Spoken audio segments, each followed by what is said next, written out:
In this video, we are going to discuss the sales process steps.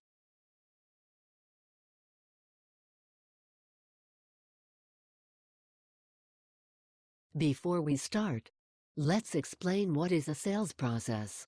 Well, a sales process is a systematic approach involving a series of steps that enables a salesperson to unlock more opportunities and close more deals with existing customers or prospects. A little more about the sales process steps. It refers to the series of steps a business has mapped out that gives salespeople the best possible outcome to generate revenue with both new and existing customers. It is linked to the overall sales strategy.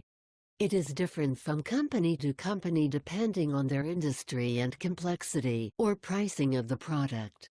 In a practical level, the sales process steps act as a prescriptive guide for salespeople to follow when engaging in sales prospecting, business development, retaining customers and closing deals. Best-in-class sales organizations ensure that the modern sales process is void of any unnecessary complexity or obstacles in customer interaction. So let's move to the typical steps in the sales process. They are 1. Prospecting. 2. Connecting. 3. Nurture. 4. Collaborating. 5. Qualify. 6. Present. 7. Make buying easier. And 8. Close and follow up. Sales prospecting involves finding and then engaging a new set of potential customers using market knowledge and research. Using a multi-channel approach such as social selling, cold calling, cold emails, referrals and networking. Successful connecting is about being relevant and valuable. To build a relationship and converse without the big sales pitch. To understand their business, uncover needs, gather information, and to see if a need really does exist. Nurturing involves making buying easier by working with the customer to help them navigate the journey towards making a decision. This step is vital for later on in the sales process.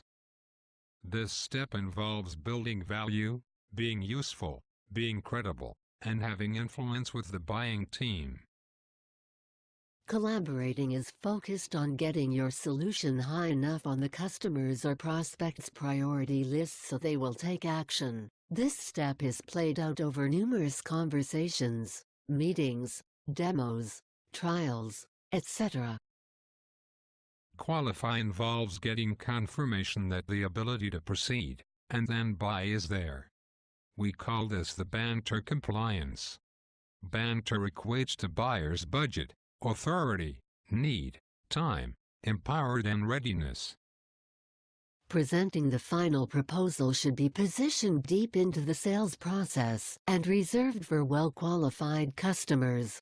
This step, which can be time-consuming, also deals with objections, hurdles, the buying committee concerns, and terms, etc. Make buying easier. We mentioned this already. This is vital as buying is really a change management issue.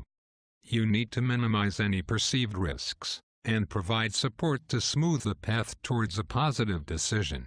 This includes communicating your concise offering, a stable view of your capabilities, to help with change capacity, and any resources required to implement the deal. Closing the deal and follow-up involves the buyer opting to decide for your proposal. It also entails any final negotiations, terms, pricing, support, delivery, etc. This is where contracts are signed. Successful closing of any sale is linked to research, preparation, detail, and completion of all steps. To wrap up, let me leave you with some insight into clarity in the sales process. It gives you the framework and the time to create a buying vision for the customer. To create the reasons and the case why the customer will challenge the buyer's journey and current situation. to create the conditions to share insights and information on how the client's world will change for the better, by choosing you as a partner. Thanks for watching. The Digital Sales Institute. Low cost, online sales training.